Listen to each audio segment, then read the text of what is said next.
Your sister said that you wanted a no election scenario. I wanted a no election. Allegedly, sir.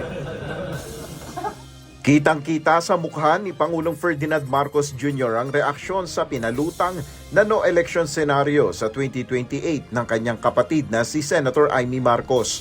Sa halip na pag-aksayahan ng oras, hindi na nito pinatulan pa ang issue. Ayon kay Palace Press Officer Undersecretary Claire Castro, diversionary tactic ang umano'y no-el scenario at issue sa charter change para pagtakpan ang nangyaring gulo sa Senado.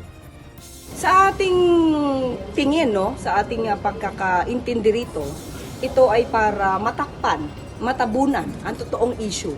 Nalalapit na po yung impeachment trial. So alam naman natin kung ano yung gusto ni Senator Amy pagdating sa impeachment trial. Wala pang ang trial pero parang meron na siyang judgment.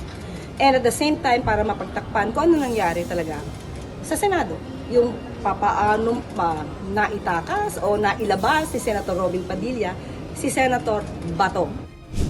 Tiniyak ng palasyo na magkakaroon ng eleksyon sa 2028 dahil sumusunod anya si Pangulong Marcos sa mga umiiral na batas. Meron tayong batas patungkol sa susunod na eleksyon, 2028. So, nakakasiguro tayo na ang Pangulo ay susunod sa batas. Ang tanungin nyo, kung si Senator Amy ba ay nakakasiguro na ang kanyang sinasabi ay totoo.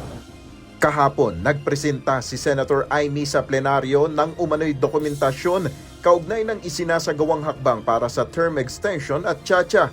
Tinawag naman ng ilang minority senators na propaganda at fake news ang inilahad na ito ng senadora.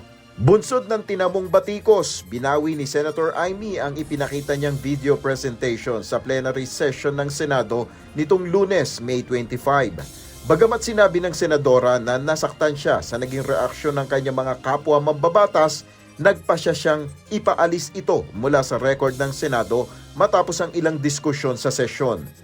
Tunay na nakaka-offend ang mga sentimiento na nagkalat sa SOCMED na siyang nilaman ng videong ipinakita.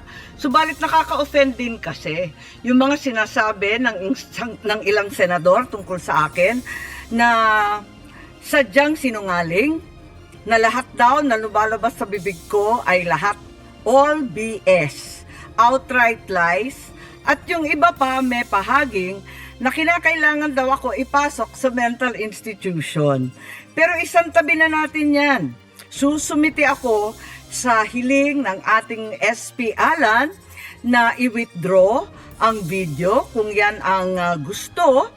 Sana kapalit niyan, ipangako natin lahat sa ating taong bayan na walang term extension na mangyayari at na may eleksyon sa 2028.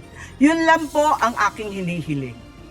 Nel Maribuho, UNTV News and Rescue, Diyos ang aming sandigan, serbisyo publiko ang aming pinahalagahan.